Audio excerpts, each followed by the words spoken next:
When you think of music media in this country, you probably should be thinking of Zan Rowe. She's a broadcaster, a TV presenter, music journo, and a podcaster, if I don't mind myself. Zan has been a music correspondent for ABC and Triple J for over a decade. You would have also heard her on Double J and her podcast with Myf Warhurst, which we talk about in depth, really. Also, she does her Take 5, which is on the radio and it's also on TV now. This is such an amazing guest to get. This is a good get. I've been wanting to get Zan for a while because I adore her, and I'm also just highly intimidated by her in the best possible way. You might hear me be a bit nervous. My producer and I laughed because my producer knows me so well. Afterwards, I said to her, I was really nervous in that one. She goes, yeah, I could tell. I don't know if you guys are going to be able to tell or not, but when I'm talking to someone that I revere so much, I don't want to let them down. I don't want to make a fool of myself. I don't want to answer the dumb questions. And it's funny because by the end, Zan and I both talk about value, and I'm going to take her advice and know your value. And I do know my own value, and I think the episode is great. So please enjoy Zan Rowe. Look, can we first talk about your friendship with the beautiful Myf Warhurst, because we've just had her on, and I'd actually asked you first, but on DMs you hadn't read my DM, so don't tell her that I said that. Oh my God, now I need to see where your DM said. So I think it was ages ago, and I DM'd again about something else. I've been DMing you, but you haven't been seeing them because they're not read. I haven't seen the DM, honestly haven't seen it. No, I know. And that's why Myf is pretty onto her DMs. We send each other a lot of stuff, like dog stuff, or, of course, we like the same kind of stuff. But please tell me about your friendship with her. Was it just a colleague thing that turned into such a beautiful friendship, or was it something else first? No, it kind of was, but also more than that. We always try to remember this, but I'm pretty sure the first time I met Myf was around 2003, 2004. This is a good 20 years ago. And I have a very distinct memory of walking through the hallways of, I'm guessing it's probably Rod Laver Arena for a Radiohead concert. And I might have been starting to do stuff at Triple J overnights, mid-dawns, as we call them, the graveyard shift basically. And I'd obviously known about Myf for years because she's 5 years older than me. She's been in the public eye for ages, but particularly in Melbourne, she'd been working in street press. She'd been out and about. We had a kind of weird parallel sort of existence and a bit of crossover, but we'd never actually met. And I have got this really strong memory of meeting her in the hallway of the Rod Laver Arena as we were about to run in. And she just saw me and her face lit up and she's like, Zan, and said hi. And her openness and her enthusiasm for seeing me just blew me away. I was like, oh, she's so nice. And this is something that everyone will tell you about Myf when they meet her. It's like she's exactly the same person as you see on screen, on the radio. She is genuinely a delightful person, and also just one of the busiest people I know, but also so generous with her time and generous of spirit.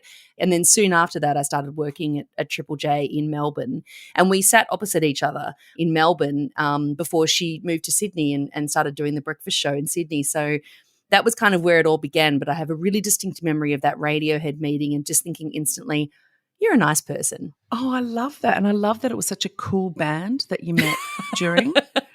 Like, imagine if it was a really shit band that isn't around anymore, or ended up being like Milli Vanilli or so. Oh, that would have been better. I think that having the high and low brow, Myf and I have clearly displayed over now 7 years of doing Bang On, that there is no judgment. Milli Vanilli would have been a great origin story.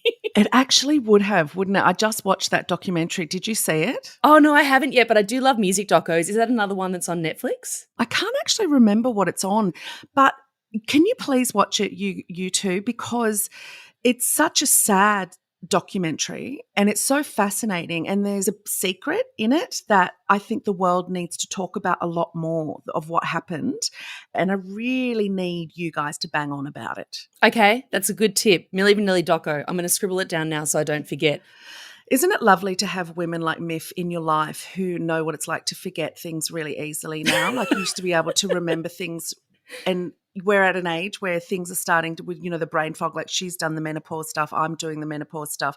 And you really got these beautiful women to hold you going, it's okay, I know exactly what you're going through. Like your brain can't remember things that it used to. 100%. And I think also just generally we're talking about it way more, not enough still, but all those taboos that have been around for since the beginning of time for, what is generally more than half the population go through is wild that we're just starting to talk about it freely now. But I follow Naomi Watts on Instagram as well, and she's obviously does a lot of work in the field. And it's just having people speak openly about perimenopause and menopause. It's very empowering. So, yeah, when I hit that and I start getting all of those symptoms, then not looking forward to it, but also very grateful that it's not something so hidden and shameful as it seems to have been in the past. Yeah, exactly. I always have the best memories of people that you work with because of the giggling and the, inappropriateness and the everything. Like you go through a lot in a workspace. So it would have been hard for her to have moved away. But how did Bang On happen? I mean, Myf and I always shared great conversations and obviously had a lot of opinions about things. And I think it was 2017, and it was around the conversation started in 2016. And I tell you what was an interesting catalyst. Every year the ABC sends a bunch of presenters to Parliament House and they do this thing called the Parliamentary Showcase. It's basically a way to get talent in front of politicians of all backgrounds and, show them what their, funding is paying for. It's a stakeholder event basically. Yep. And we go every year and we have a chat and the politicians get mainly excited about bananas in pajamas or Bluey these days. Yeah, I was going to say Bluey these days. And for ABC presenters, it's a great reunion because there's people from all over Australia coming together and we get to catch up and stuff like that. Anyway, Myf and I definitely had a couple of wines at this one in 2016. We finished off the event and I think I have, again, a very distinct memory of being in the cab on the way back to the hotel and just having a chat. And I think we were really struck by when you're at those events, you're also seeing all these other lobby groups in the Parliament House, down corridors, everyone's having parties. You can see why politicians are a little bit sourced in some of those late night votes because there's just events happening with free-flowing alcohol every night of the week. And we started thinking about power and influence and all of that stuff. And we were having lots of hot takes in the back of the cab. And that was a real kind of light bulb moment where we were like, we should be talking about this more. And it's interesting because Bang On is not a political podcast. But at the time when it came out in 2017, there was a few podcasts of two women speaking about stuff, but nowhere near as many that do now. Like it's for a clear reason. There's a huge audience of people who want to hear women's opinions. Yes. And we sort of saw that there was an opportunity here, and we also really enjoyed going head to head. And we're different people. We're quite different people as we have a lot of crossover in what we think about in terms of things, but also I think the best conversations that we have are ones where we disagree or we want each other to sort of explain something to the other person. So that was kind of the catalyst for it, interestingly, coming from the powerful halls of Parliament House, which, in the years that followed, and we did talk about this when you saw the way that women have been treated within those halls, was quite prescient. And we have a fantastic female leader who recently left the ABC, Megan Loader, who we chatted to her about it, and she was the person who greenlit it and said, yep, back you all the way. And she pushed it forward, and we landed, interestingly, just a few days ago. It was the 7-year anniversary of the first episode of Bang On Live. Speaking of not remembering things, Facebook memory is my memory now. Yeah. Me too. And I actually post on Facebook now just so that I know that future me will remember things. Oh, that's a brilliant idea. It's like a journal. I don't use it very often to do what. Yeah, it is. Because otherwise I'll just completely forget. And Facebook memories was what reminded me. It's like, the first episode went out. And it was an International Women's Day chat. It was fitting that we went out on International Women's Day. Wow. And that was the first episode of Bang On just recently, 7 years ago. Congratulations. Happy anniversary. 7 years is brilliant. When you were on mornings on Triple J, it was Thursdays, obviously, still is one of the best days of the week for Triple J because Dr. Carl is still on. I wouldn't have been personally able to ever leave that job because of that Thursday and that experience to have. every week with such, like, I still have things that I tell people and they'll say, who told you that? And I'll say, Dr. Carl told me. And I'll say it like I've met him and he told me personally, but he did. And I love that every time anyone calls up, you call them doctor as well. Do you still have a beautiful relationship with him? Yeah. He's, again, one of those people who's incredibly busy but so generous with his time. I'll give you an example. Carl doesn't like waste. Obviously, working in science, he understands the cycles of things, climate change, the way that plastics affect our world. He hates it when people upgrade computers and then just turf them out. So I had an old Mac that I was, like, okay, it's dying. I need to get a new Mac. And he was like, no, don't throw it out. I'll pimp it for you. And he ordered all the stuff for me. I paid him, obviously, but he's like, I'll sort it out. Got a new hard drive, got a new motherboard, all the things that you needed to basically use this shell of a laptop and then build something new. And then I took it over to his place and he just transferred all of the data that I had from one computer to the other and just, as he called it, pimped my MacBook. And did that all for me because, just as a favor. Wow. This is a guy who's like traveling to 3 different states every week and doing all these talks. He's just a beautiful man. I would go to his house for dinner when I lived in Sydney. His wife, Mary, is also an incredible person, the person that people know makes his shirts, but also is a doctor who works specifically in sexual assault cases. Wow, okay. Amazing family. Yeah. I didn't know that. Yeah, I think that I always say that because people are like, his wife makes his shirts. And in that sentence, I think there's a weird kind of, she's a homemaker. It's Yes. like, nah, Mary's actually friggin' incredible. And there's nothing wrong with homemakers, but there's more than his wife makes his shirts. Yes. Like, she's an amazing person. What you see is what you get with Carl. Yes.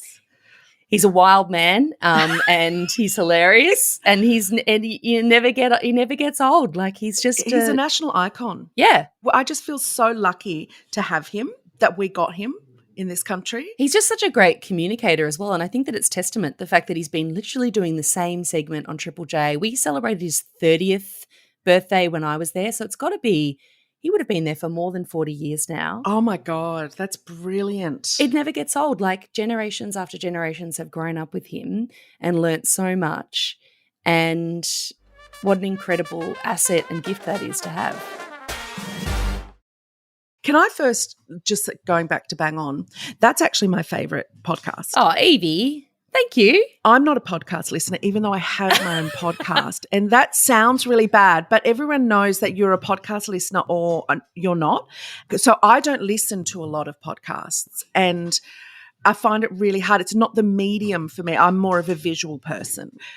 But Bang On is one that I will listen to and I absolutely love it. And I always have it on in my car and it's I talk back to you and sometimes I really, and I have in the past like done a little trio DM in our Insta where I've said, oh, I was listening to this and this happened to me or something. But can I tell you that is every episode?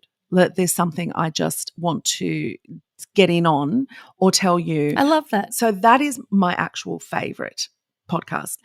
And I love that you both know so much about music because my music, as our mutual friend Tiani will say, is so daggy, my taste in music. And I'm proud of it. Like I have a very weird love of music, but yours is truly broad. Where did that all start? Oh, wow. That's a big question. I always loved music. I have, again, distinct memories of listening to songs down at the Essendon pools on the FM radio that was blasting through, or it was probably AM radio actually, by my age, blasting through the PA there. And I think that I started, as we all do, finding my own taste and not just getting what was fed to me by whatever pop radio was on at the time when I was probably about 12. Do you have siblings? I do. I have 2 older brothers and one in particular taught me a lot about music, my oldest brother who's 5 years older than me. So he introduced me to highly inappropriate records when I was 10 years old, NWA's, F the Police, Metallica's Black Album, Technotronic, huge record in his collection. He was really into like raves when he was a teenager. So I was kind of, collecting all of his Carl Cox cassettes and CDRs and stuff like that. But I think that also not just my siblings, but my best friend's siblings introduced me to a lot of punk music and stuff like that. Like older siblings are the best in terms of feeding you music and feeding you curiosity. I just started getting interested in more alternative music probably when I was about 12, 13. But my palette was always broad. Like I definitely had moments, as we all do as teenagers, where I was snobby towards certain types of music. Yeah. But it's funny, like, again, I have a physical kind of memory bank of the music that I've loved for the last 20 years because I've been talking about it and celebrating it over so many different areas. And I certainly look back at the stuff that I was playing on my first radio shows at Sin FM and Triple R in Melbourne, 2 great community stations. Mm-hmm. And you can see the kind of scaffolding of all the stuff that I love today, you know, lots of beautiful folk music and alt country. I've gotten way more into jazz and classical music as I get older, which I guess is just the rules. Yeah. Like you just get more into that sort of stuff. Yeah. But when people say to me, I hate this or I hate that, I don't hate any genre. I don't dislike any genre. I'm interested in it all because I see it as such, you know, music just, it moves me in a mental and in a physical way so deeply and does different things to me in the senses. And I love all of it. Like I love hardcore music. I love hip hop. I love big, brassy, bold, stupid pop music, you know, all of it. Like there's no judgment on any of it. I'm just curious about it all. And I think that also having the, you know, the privilege of being able to talk to the people who make it, because I don't play any music. I don't write songs. I sing bad karaoke sometimes, Good. but I don't have any ability myself. But I'm so curious about how you get there. And the more I talk to people who make it, the mystery of songwriting is both understood and even more of a mystery the more I speak to people about it. There's something that's quite intangible about music, and I find that so beautiful that it's this kind of gift that people can sometimes pluck from the sky and even they don't know where it comes from. Yeah. And whatever form that comes in, we get to experience that. But where it comes from, it's just sort of this, you know, floating out there with obviously a lot of skill and guiding from the person who's lucky enough to have that spark of an idea. But Yeah. my parents were really big music fans. They took me to gigs when I was quite young. I reckon that like one of my first gig, I was 10 years old and I went and saw U2 do the Rattle and Hum tour. Wow. Which I think in Australia was called When Love Comes to Town. They had B.B. King as the support act. Yeah, it was very bluesy, wasn't it? Yeah, and that was a huge record for them. And obviously I think that was probably at like Rod Laver Arena, the tennis centre, as it was called back in the day. And I think seeing live music and seeing, that's another thing that I love, being in a community and having that communal experience where everyone's in the same spot at the same time experiencing this and feeling all the things that I felt. That just flicked a switch for me that has never been switched off. And I think that that's really important to have those experiences early because that sets you up for life. There's been some really interesting data recently about how festival culture and festival ticket sales are dropping off for a number of reasons. One of them is that this whole period of 3 years where we were in lockdown in many parts of Australia, kids who would go to their first festivals and their first gigs didn't do that. And that's going to have an effect. That's going to change people's habits and their connection to music. I really believe that for the rest of their lives. I think that if you get exposed to those experiences early, it has a lasting impact. And I was lucky to have that from my parents who loved music too and wanted to share that love with the family and took us all along to these shows. Talking about music and how it's made and how fascinating it is, I was watching a TikTok that said, isn't it funny how we always say we watch movies when we really listen to movies, not just the voices and the sounds, but what a score does or what a soundtrack does.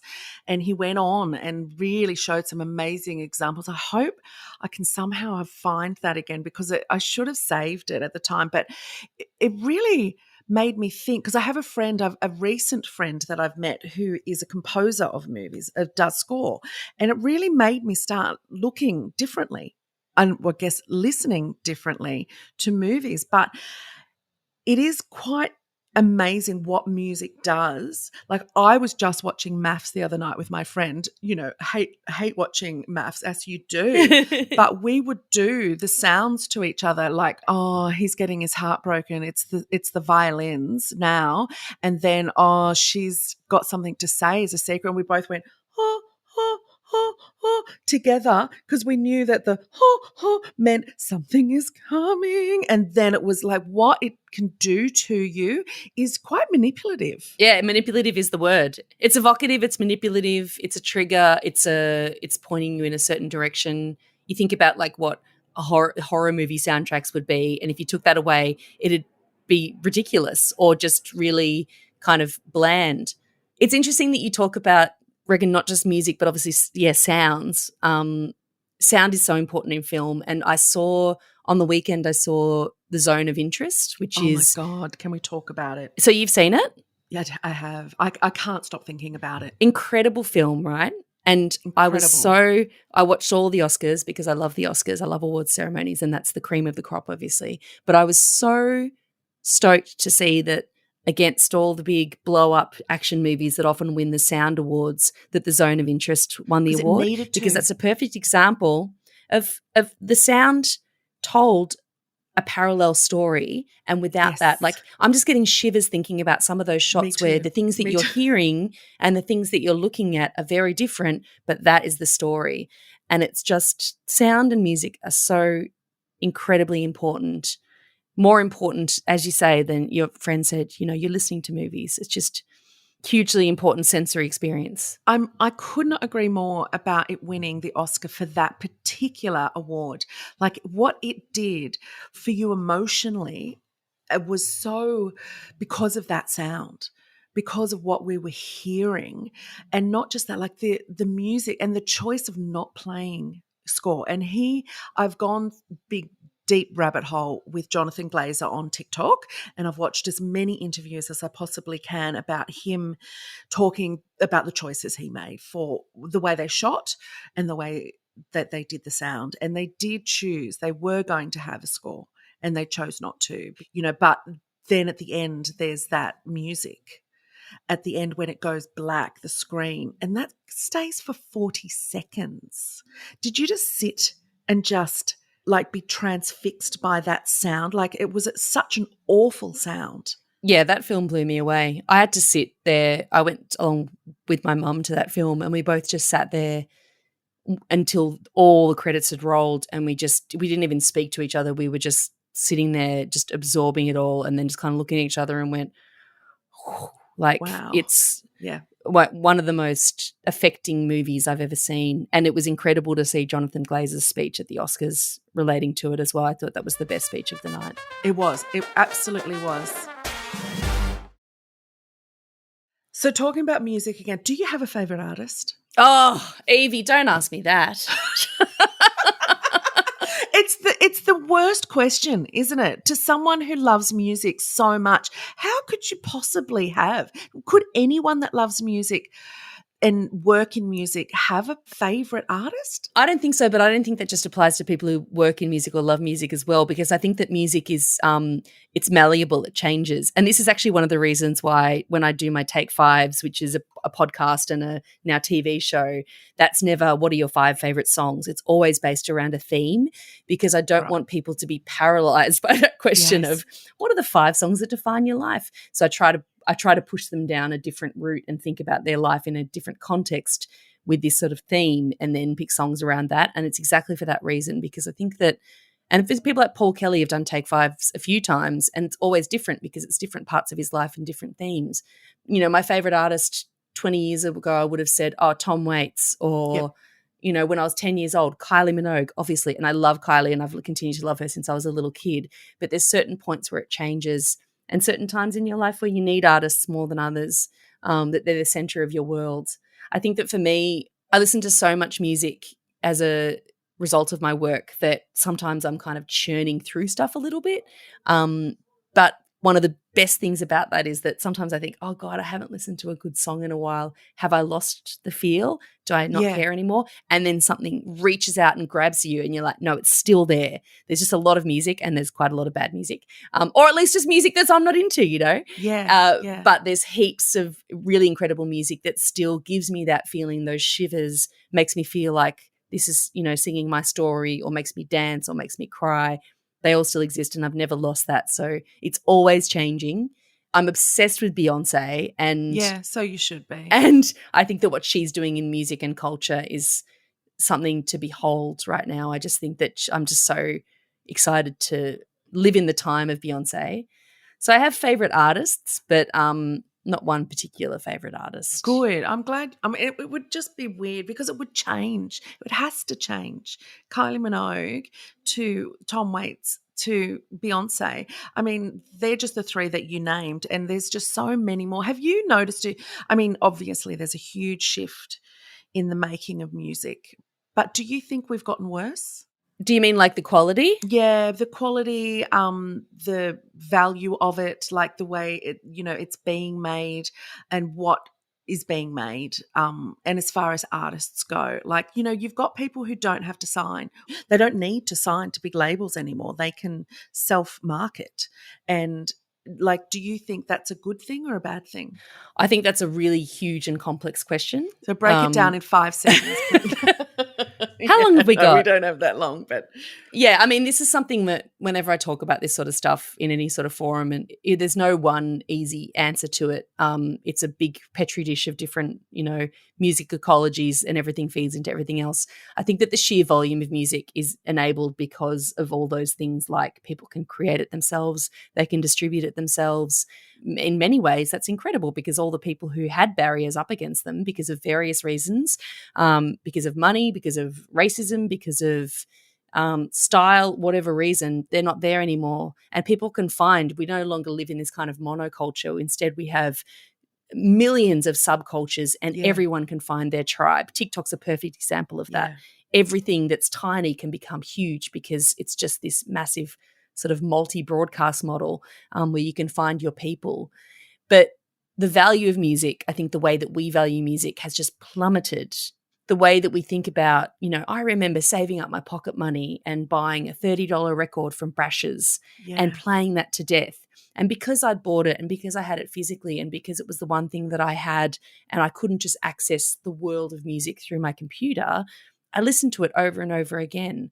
The value of the album has plummeted. The fact that people think that music is for free, I think that most people believe that now. I do too. Is crazy. Yeah. Like it's wild. Like someone's created this. They've put their time, often their own money, all of that into it for you to enjoy it, and you just think this is free for me. No, it has value. You should be paying for it, but it also has a deeper value. And I think that the way that the digitization of music has happened and the way that we've been kind of co-opted into this understanding of you can access everything has normalized that for audiences, and many audiences think that music has little or no value. They love it, but they don't think they should pay for it, which is different to other art forms, and that's really been devastating, obviously, for artists who can't make money from their music, can't make money from touring anymore. Like it's a hard time for artists. So it's a really complex question, which I could talk about for hours on end. But yeah, it has really changed. Whenever we talk about this sort of stuff, I just try to remind people of the joys that they get from music and how and why they should value that in the same way that you value paying for a movie ticket. I know a lot of people torrent stuff as well, but you know what I mean? It's just like when you rip off a movie, you're still thinking, I'm stealing this. When you listen to music for free, people don't think they're stealing it. They think, I don't need to pay for this. And that's been a great brainwashing, I think. Well, we've had it on the radio, haven't we? So there's a difference in we get it for free when we listen to it on the radio. But yeah, we used to choose our artists and go and save our money. I remember choosing a cheap album on the compilations, which wouldn't have as good songs. But the best part, I think, about buying an album and listening to it religiously is for me, every breath, every tiny little, right to the fade out, you're still listening. Like I used to listen to Whitney Houston. Like I was a vocal lover, still am, like just vocalist. I was all about the vocals, and I would listen to every breath taken and right to the very end of the fade outs where you'd be still listening to their outros. And I used to hate it when the radio would cut it off or someone would talk over it. Yeah, I totally get that. Like it's so, enjoyable knowing molecular detail of a record. And did you sometimes get when you would see those artists live, you'd be like, oh, they're not doing the thing. They're not, Yeah, they're not they're not doing the thing they did on that Yeah. song. Like it's just so implanted in your brain. And that's incredible, isn't it? It is. I love that because you're just like, this was captured in a studio on one day and now that was just that moment and it's there forever in history, in the history of music. It's amazing. TikTok again. I know that Myf is a massive TikTok user and she tells you things. Do you know of Patrick Hicks on TikTok? No. Like he talks about an artist or a band. You don't know who it is until the end. So he goes from their birth till today. And it is so brilliantly done because he's American and he's just brilliant. But not only that, like you'll go through his back catalogue of stories and what his research is second to none, what he has found out about these people. And he puts it up with videos as well. So it's really interesting. And I will forward that to you. So my last question for you, because we're running out of time, is what was it like starting for you as a woman in the industry? You've been in the industry for now 20 odd years? Yeah, 20 odd years, about that. Yeah. Started doing community radio in the late 90s, but kicked off, I guess, my paid career in around 2003-ish. So yeah, that sounds about, right. 20, Yeah. Oh, look, that's an interesting question because I had a lot of women in power in the places that I worked at in my early days. So I felt very supported. At the place that I first got a job, Triple R in Melbourne, there was a female station manager and a female music director and a lot of strong women in the team. And in terms of music, that's quite rare. Yeah. In terms of radios, there's a lot of men at the top of the pecking order there.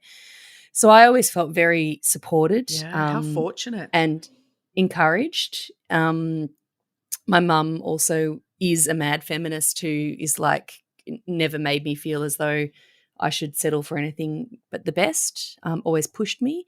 And then, of course, coming into Triple J, there was a number of incredible women. Megan Loder's one of the biggest champions, but also other people that I worked with over the years, Annie Chesterman, heaps of different people that were leaders and pushed me. I think there's a few things that have stood out to me that have been like I've called people out on. Early in my career, men would accuse me of flirting with my interviewees. Really? And I was like, yeah, I'm not doing that. I'm trying to warm them up and I'm being charming. And if I was a dude, you'd never ask that. If I was Zan Rowe, you're being charming, you're being pally, you're just trying to warm them up and get the best out of them. But there was some sexism there. I think particularly as a female journalist, sometimes people would say stuff like, oh, you're just interviewing them because, you want to screw them. Like, no. How insulting. So that hasn't existed in a long time, but I'd get really upset at that and angry at that and call them out on that. But that was very much in the early days. And I think by and large, you probably know this from me, Yvie, I don't really take a lot of shit. No. So I love it. I love it. Yeah. And I think I have been very well supported, but I also have felt very confident in my abilities and haven't absorbed any of those slights that people have tried to throw at me. So I think that having that self-belief has been very empowering for me. And you would be quite empowering for younger women as well. You'd be someone that they could approach and you would be very happy to help. Yeah, Auntie Zan definitely gives a lot of advice. Good. I love that because it's like sometimes when you're giving advice, any sort of idea of mentoring, I think when you do it, you realize, oh, actually, this is really good for me to hear again as well. The advice I'd give to someone else, it's good to hear it again myself.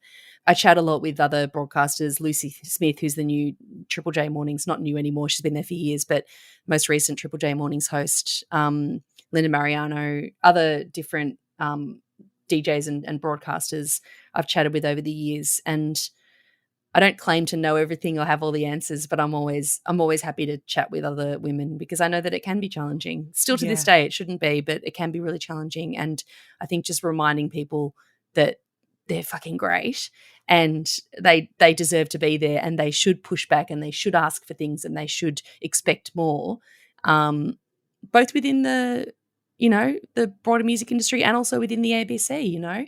I've always got other women's backs. And I get a lot of calls around contract negotiation time. So I think that they sort of are like, how have you done this for the last 20 years? I'm like, all right, I'll give you some advice. That's so good because, just transparency and that kind of thing as well. Like I'm all for that kind of stuff. And, the gender pay gap is real and negotiations are incredibly hard for everyone, but for women even harder. So having a woman with experience being able to help another woman with less experience is so incredibly important, and not to gatekeep that kind of thing.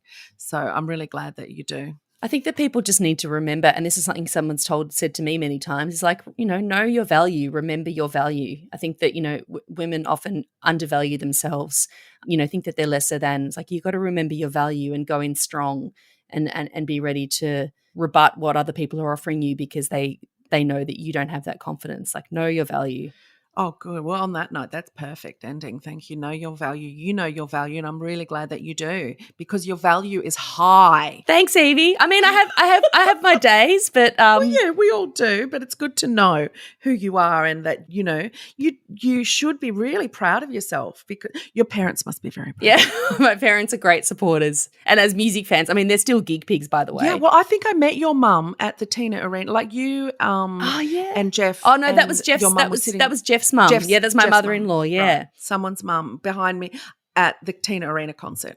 At the was it the Maya Music? Oh my God, I was so freezing that night, but we're all so excited to be out. It was just one of the first full shows after the pandemic. It was so special. It was beautiful. There was so many people in the audience and so many faces of recognition, and so it was lovely to turn around and see you guys there. Well, Jeffy, I think, was he's my partner, who you know as well. He kept on accidentally. He's quite a tall guy. He kept on accidentally kicking the seat in front, and then about halfway through the show, he realised it was Danny Minogue. I knew it was going to be Danny, because she was a couple of seats away from me. Oh, she wouldn't have minded. She's a lovely woman. Everyone had beanies on and puffers. It was just like everyone was like incognito, and it's like, stop kicking Danny. Yeah. Oh God, but she was like right into it, so it didn't matter. It didn't matter. Like, she was wooing from. Like, I kept We're all just excited over. To be out of the house. It was good. So yeah. It wasn't your mum. It was Jeff's mum, and Jeff's a lovely man. And I'm really glad that you two ended up together, because he's such a smart, interesting man. Oh, and it was so great to see like you two as part, together years ago, because I was like, oh, I'm so glad he's found someone like you, because he's so intellectual and so are you. So I'm like, yes, this is the perfect match. This is wonderful. He's pretty awesome, and also a great supporter. Yeah, and a very and like all great relationships, very much yin and yang. Yes. He's the beta to my alpha, that's for sure. Yes, well, and he reads, doesn't he? He does. I love his book. He's a big reader. Yeah, it's brilliant. Zan Rowe, thank you so much for your time. I really appreciate you coming on. You've been on my list for such a long time, and I'm just incredibly chuffed to have chatted with you. Thank you. Yvie, thank you so much for having me. This has flown. Always love seeing your face. Thank you so much for listening. I know you would have enjoyed that episode. Please rate, review, subscribe. Give us the stars, the lovely bright stars. I'll be in your ear holes next week, solo ep. Do you love it? Let me know. Let me know what you want to talk about. Send me stuff. Send me nudes. See ya. I'm never going to get a nude, no matter how much I ask.